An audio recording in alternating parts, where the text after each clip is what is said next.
Dispersa is contributing to a sustainable future by offering completely natural alternatives to petroleum based and synthetic surfactants that are currently used in the market. We have Nivedha with us, who's the CEO and founder at Dispersa. Thanks a lot for joining in, Nivedha. Yeah, thanks for having me. Really appreciate it. I'm excited to be here too. Awesome. So I would probably, start with very basic. Could you tell us, what are surfactants and are they something that, we are using in our daily lives as well? Yeah, absolutely. So, surfactants are actually a type of specialty ingredient. And Mm-hmm. so, as you know, chemicals are integrated in our everyday lives, more Right, so than we imagine. In right. every product or process that's somehow implicated in our lives, Mm-hmm. and at the base of it are chemicals.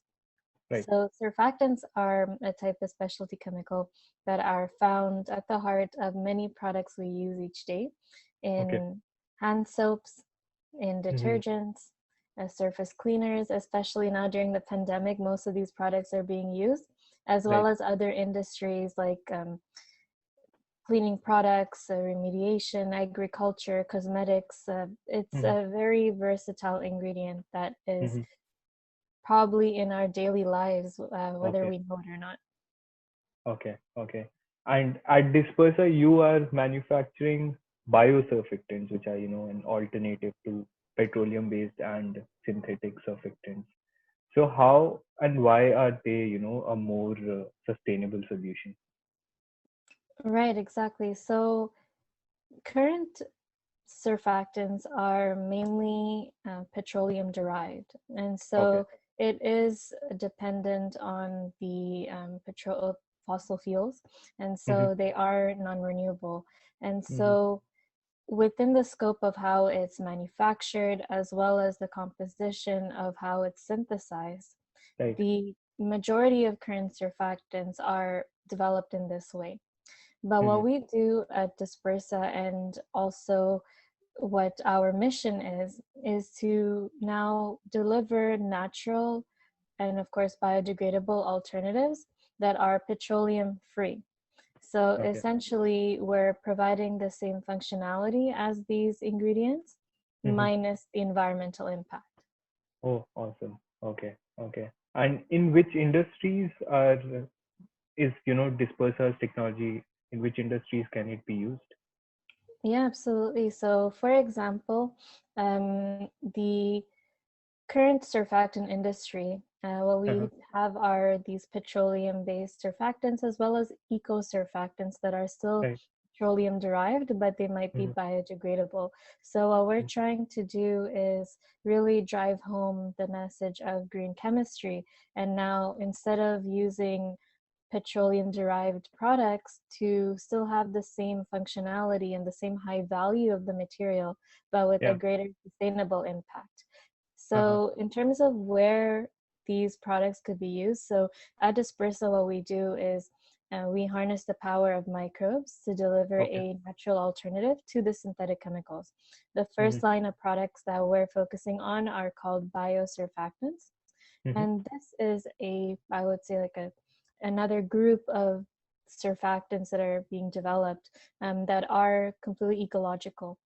And so Okay. what we're doing at Dispersa is using our unique mix of microbes and our proprietary fermentation process to Mm-hmm. deliver a natural, biodegradable, and of course affordable alternative that can be used in these different products and processes.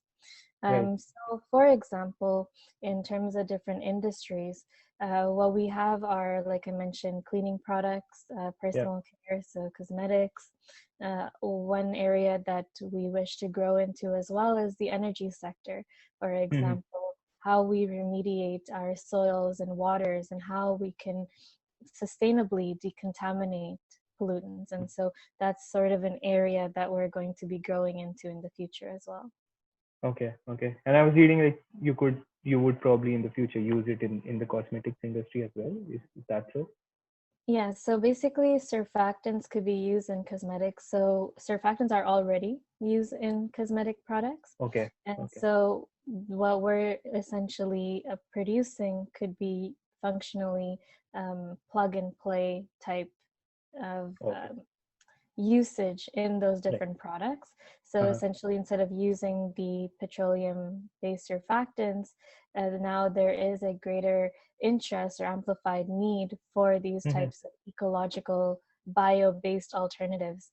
And mm-hmm. so the cosmetics industry, of course, uses a wide variety of different formulations. Okay, And within that, surfactants play a big role as well. got it, got it, got it. And Nivedha, so I've been reading about your personal story, and it's like really inspiring to see what you have achieved at such a young age. And you're running this, as you were telling me just before the interview, like for 1.5 years along with your university. You have been like Canada's top 20 under 20. You have been a motivational speaker, a clean tech founder. On a personal level, you're a stage 4 cancer survivor as well. When I read about you like the first time, I'm like, "Ah, we have to feature her on Epic. Like, there's no way we can't do that." And this has been like personally really inspiring to me. But I want to know, like, what motivated you to start Dispersa, and what keeps you going every day as a founder. Yeah, well, thanks so much for those kind words. I really appreciate the encouragement. I think for me, my motivation really comes from in, within me. I always Hmm. wanted to use science to find solutions to real life Okay. problems, and I think that's essentially how my interest started at a younger age. Hmm. And then that warped into how I saw essentially my science fair project at the age of 17 when there was a Lac-Mégantic train crash in 2013. That's Hmm. essentially when I started looking into how we can use microbes to deliver a sustainable alternative to oil Right. contamination. And then what Uh-huh. started off as that basic research is now at the heart of Dispersa a few years Okay. after.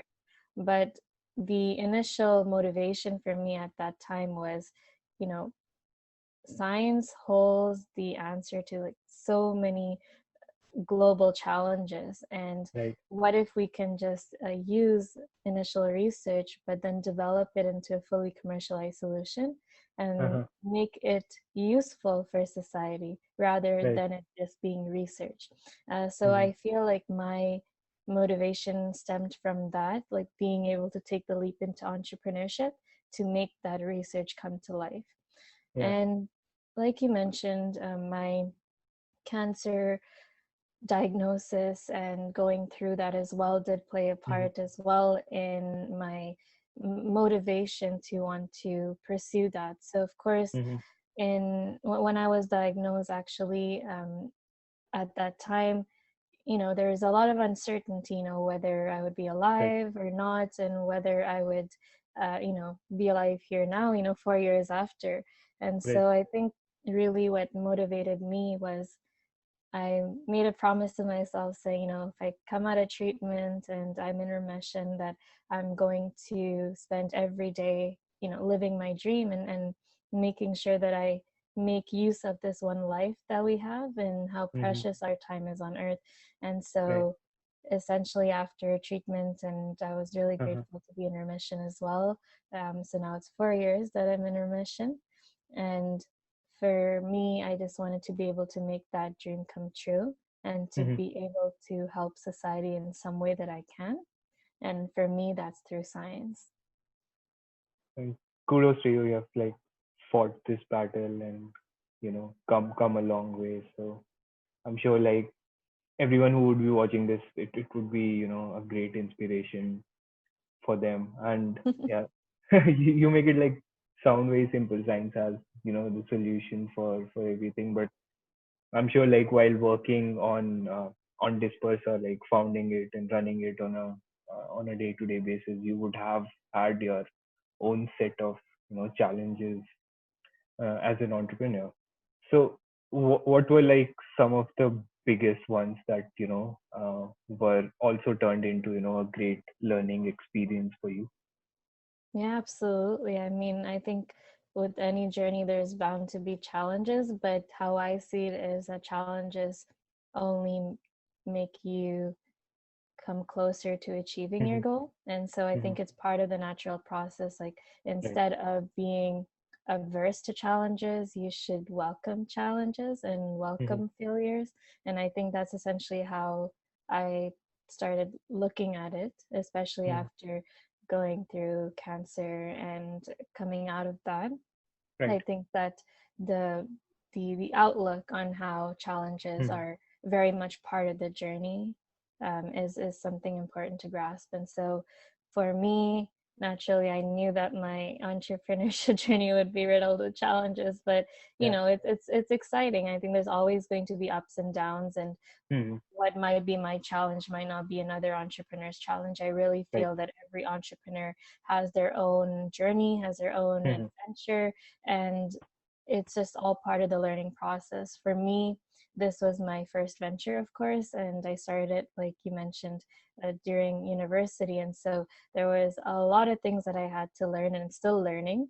But I think that that's the important thing, is that you're always enriching yourself, trying to be a better leader, trying to find ways to be a better entrepreneur. And so that is something that I'm always striving to do. And I think if I were to, you know, pick uh, various challenges, one of the most recent one, of course, is our pandemic. I mean, Hmm.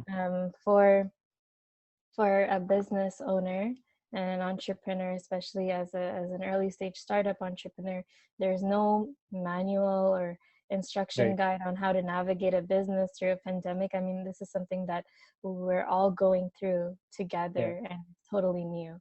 And Hmm. so definitely it was a challenging time, for example, our labs were closed, but we're a life science lab. And so without a lab, there was the challenge of how can we continue developing our Hmm. technology, and how can we work from home, and how can we think out of the box to still gain momentum during a pandemic.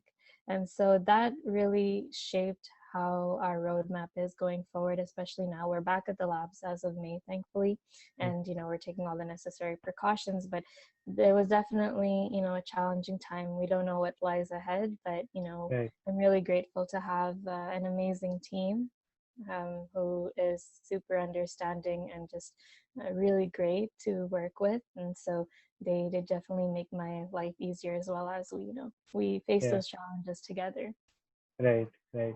It's impressive to see like the clarity of thought that you have as an entrepreneur at such a young age. I mean, I never had it. I never had it when I was like your age. So it's impressive, Thank you. definitely. Yeah. And I mean, yeah, just wanted to highlight one point that you mentioned, that every entrepreneur's journey is different, and you have to figure out your path, and the challenges on your path would be sort of unique to you, and there's no like rule book that that can guide you on this journey. Pretty solid point. Thanks a lot for sharing all those insights. Yeah, And absolutely. so lastly, Limita, I just wanted to understand, what lies ahead for Dispersa, like in terms of commercialization of your products, or the industries that you are trying to get into, or the markets that you are trying to enter as a company. So could you shed some light there? Yeah, absolutely. So currently, for us, especially Mhm. during the pandemic, what made the most sense was for us to focus on the cleaning product market. Right. And so, whether that be commercial, industrial, household, especially now during an era where we're using much more soap than we've ever used, Yeah. it just made a lot of sense for us to focus on this industry. Hmm. And so, this is sort of our current plan. And Okay. so, what we're doing right now is working with a group of cleaning product companies, as well as companies in the petrochemical industry, Okay. meaning actual chemical companies who are Hmm. now diverting from petroleum based chemicals and going into bio based renewable ingredients. And Okay. so it's been really exciting working with the both sectors of these client groups. And Uh-huh. it's a great learning experience, and it's just Yeah. really exciting being able to see where our technology can really play a role. And by Yeah. collaborating with these types of clients, it is just a really great experience for us as we're developing further. Hmm. After that, our long-term goal is to go into the energy sector. Like I mentioned before, especially in the industrial remediation sector, what our goal is even now we're continuing development of our tech, not Hmm. only in the cleaning product sector, but in parallel, we are developing a product that we can use for industrial remediation as well. Okay. So sustainable and a renewable way of doing so. Okay. Perfect. Like, sounds like a good plan. And once again, Nivedha, thanks a lot for sharing all those insights. And thank you for doing something for the planet. Mm, I mean, like using science. I think most of us study science, but not all of us use that to solve the daily problems that the planet and people are facing. So kudos to you on like taking an initiative. It's always hard. The entrepreneurship route is not easy. So thanks again for sharing all those insights, and all the best to you for the journey ahead. I really appreciate that, and I really think that whether for me it was science, but I think for Mhm. each and every person, there's always something that someone is particularly passionate about, and I think that Right. there are many ways in which we can all Yeah. contribute and make a difference. But Yeah. absolutely, thanks for having me as well. I really appreciate it.